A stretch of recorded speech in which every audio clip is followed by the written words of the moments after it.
Hi, my name is Gautam and I actually stay in Markajgir itself. Like, I had this back pain. It's been 1.5 years. I have tried many treatments like chiropathy, oil massage, physiotherapy especially, but it didn't work out as much like what I expected. I strongly suggest homeopathy. You people can carry on with the homeopathy. Area Markajgiri and doctor name is like Nageswara Rao and the clinic name is Neocare Homeopathy.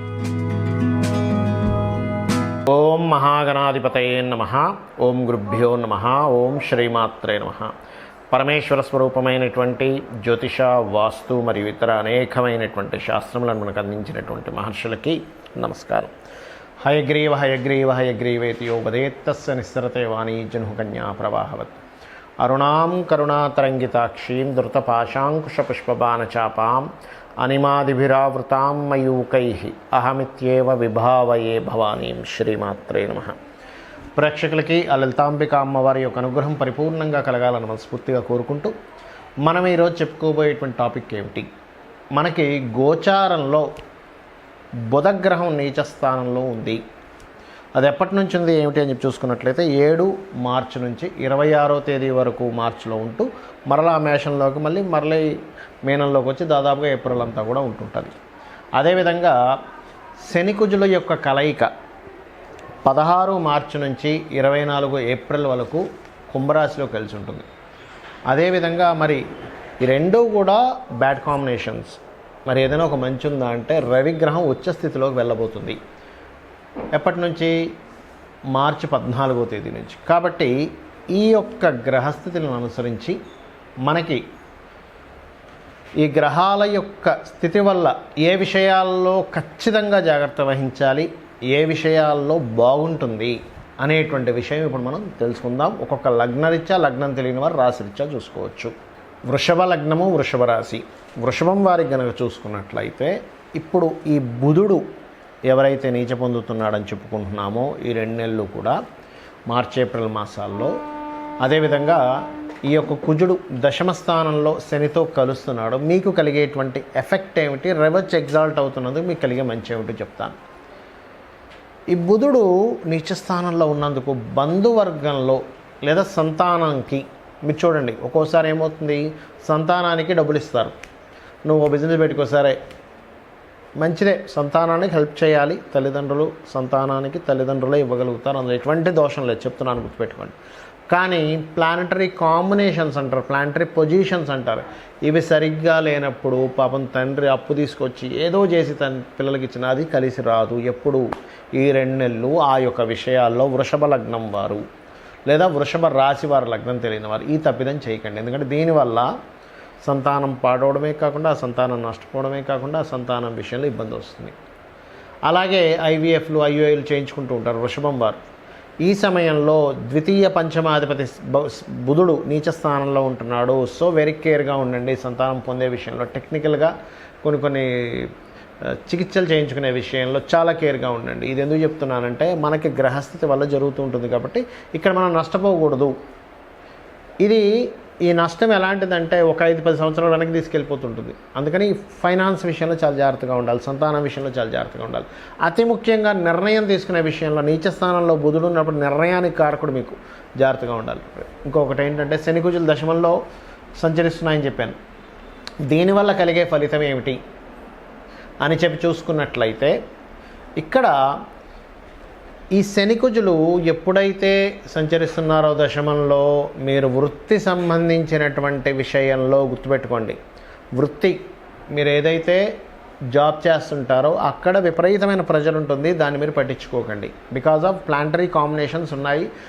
ఇక్కడ మీరు కనుక ఈ pressure ఒకటి భరిస్తాడు, ఈ tension ఒకటి భరిస్తాడు, ఇది కాకపోతే ఇంకోటి అక్కడి నుంచి మీరు పక్కకి జరిగారా మళ్ళీ ఇబ్బంది పడతారు. కాబట్టి ఒకటే, వెళ్ళారు ఆఫీస్కి వెళ్ళారు, ఆంజనేయ స్వామిని ఒక్కసారి తలుచుకోండి, స్వామి నాకున్నటువంటి స్ట్రెస్ను తగ్గించు. ఖచ్చితంగా తగ్గిస్తానండి ఆంజనేయ స్వామి. మీరు కనుక నమ్ముకున్నట్లయితే మీ పక్కనే ఉండే ఎంతోమంది ఎక్స్పీరియన్సెస్ చూసా, వాళ్ళకి యాక్సిడెంట్ అయ్యే సమయంలో కూడా పక్కనే ఉండి ఆయన ఏదో పక్కకి కారుని తిప్పేసి బయటకు వచ్చేసాడు స్వామివారు. గోల్డెన్ ఎక్స్పీరియన్స్లు చూశాను. అంత బలంగా పనిచేస్తాడు ఆంజనేయ స్వామి. అంటే వేరే దేవతామూర్తులు పనిచేయమని కాదు నా ఉద్దేశం. అంటే సెల్ఫ్ ఎక్స్పీరియన్సెస్ అట్లాంటివి ఎక్కువగా చూశాను నేను.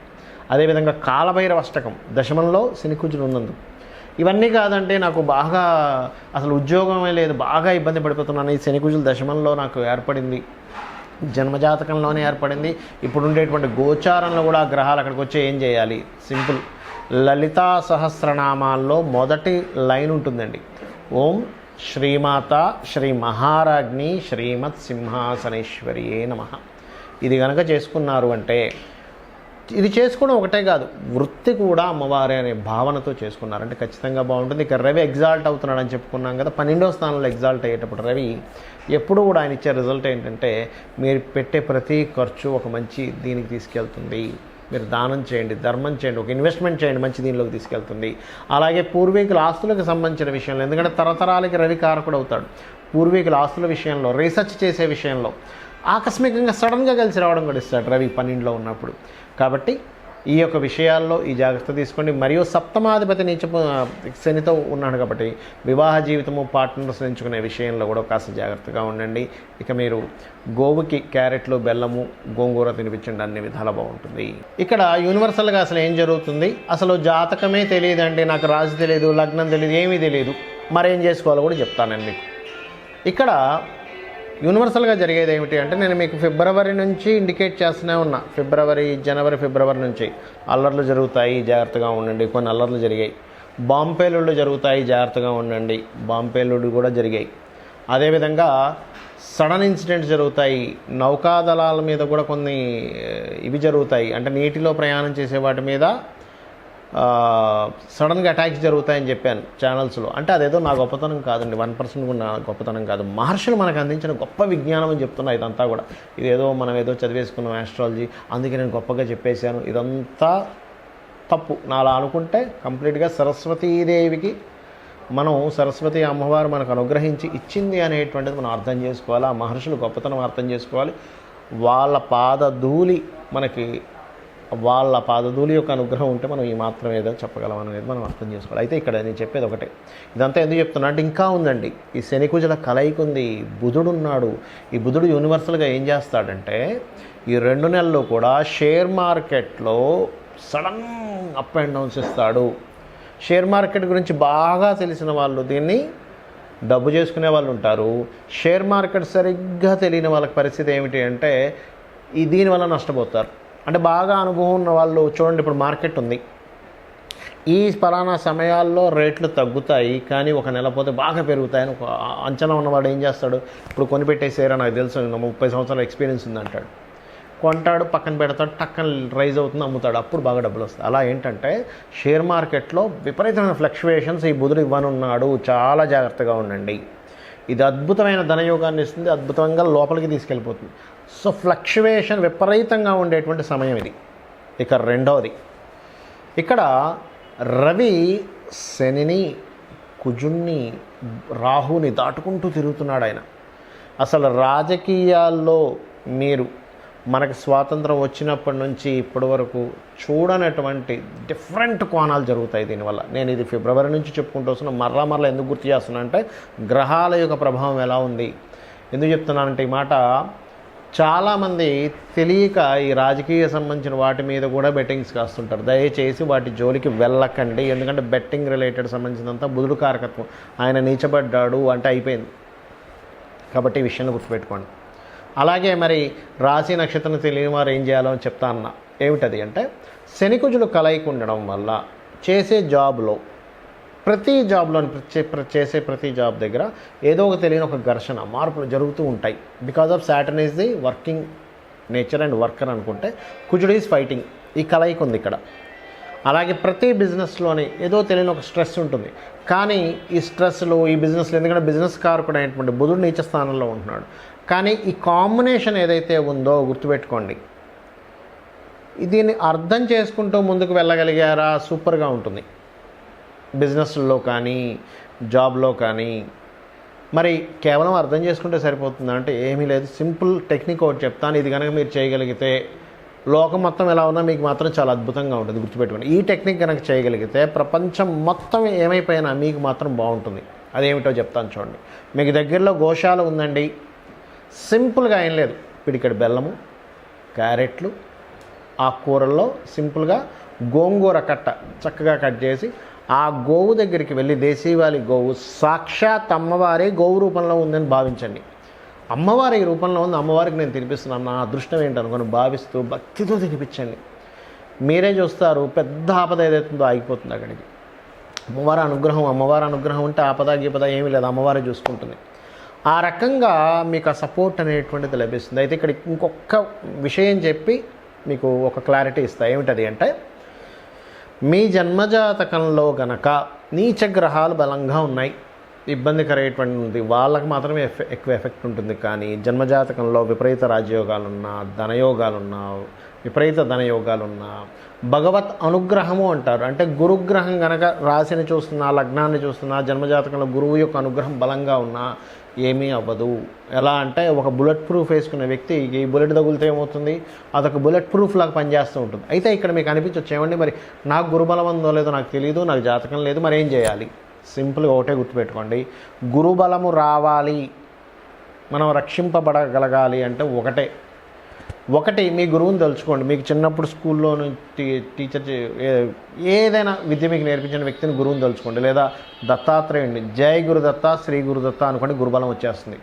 రెండవది, శివాలయానికి వెళ్ళి చక్కగా పసుపు గంధము కలిపిన నీటితో అభిషేకం చేయండి, లేదా చందనం రాయండి, చక్కగా గురుబలం ఖచ్చితంగా పెరిగి తీరుతుంది. పరోపకారం చేయండి అంటే ఏమిటి, ఎవరికైనా ఏదైనా అన్నమో వస్త్రమో ఏదో ఒకటి దానం చేయండి.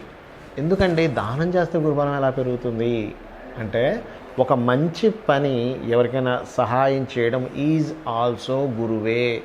ఎందుకు, మీరు వాళ్ళు ఇబ్బందిలో ఉన్నారు, అబ్బాయి ఎలారా నాయన నా ఫుడ్ అనుకున్నాం, ఒక వ్యక్తి వచ్చి వాళ్ళకి సపోర్ట్ చేస్తారు, దట్ ఈజ్ ఆల్సో మీరు వాళ్ళు ఇబ్బందిలో ఉన్నారు, వాళ్ళకి ఇబ్బందిలో ఉన్న వాడికి నేను హెల్ప్ చేస్తున్నా, గురుతత్వం వచ్చేసింది అక్కడ. కాబట్టి ఎవరు ఏ ఇబ్బందులో ఉన్నా చిన్నపాటి హెల్ప్, మీకు తోచిన హెల్ప్ చేయండి, ఇది కూడా గురుబలంగా మారుతుంది. ఈ రకంగా మీరు చేయగలిగితే మీ జన్మజాతకంలో ఎటువంటి దోషాలున్నా, మీకు గోచారం అనుకూలిస్తున్నా అనుకూలించకపోయినా ఇది చేయండి. ఇంకొక విషయం చెప్తాను, పొరపాటును కూడా ఈ బుధుడు నీచంలో ఉన్నప్పుడు, ఈ శనికుజులు ఈ కాంబినేషన్లో ఉన్నప్పుడు తెలియకుండా మనం ఏం చేస్తామంటే ఉత్తరం వైపు కొన్ని దోషాలు చేస్తాం. అంటే తీసుకెళ్ళి, అంటే దాని ఎఫెక్ట్ పెరగడానికి వస్తువులన్నీ తీసుకెళ్ళి ఉత్తరంలో పెడతాం, బరువులు పెంచుతాం. పడమరలో తెలియకుండానే పడమరలో కొన్ని దోషాలు చేస్తుంటాం. అంటే ఏంటి, పడమర పెంచేసేటువంటిది, లేదా పడమరలో పెద్ద బాల్కనీ తయారు చేసుకోవడము, పడమరలో ఉన్నవన్నీ ఓపెన్ చేయడము, అంటే పడమర నుంచి ఎక్కువ వెలుతురు వచ్చేలా కూడా చేస్తుంటాం తెలియకుండా. ఎందుకు అంటే దీని ఎఫెక్ట్ ఇవ్వడానికి వాస్తుని కూడా వాడుకుంటుంది అది గ్రహం. అంటే ప్రకృతి అలా వాడుతూ ఉంటుంది. ఒక వ్యక్తికి ఒక మంచి చేయాలన్నా, ఒక ఇబ్బంది ఇవ్వాలన్నా, దీన్ని అర్థం చేసుకొని ఈ రకంగా మీరు తెలుసుకొని ఆ అమ్మవారి యొక్క అనుగ్రహం పరిపూర్ణంగా పొందాలని మనస్ఫూర్తిగా కోరుకుంటూ శ్రీమాత్రే నమః.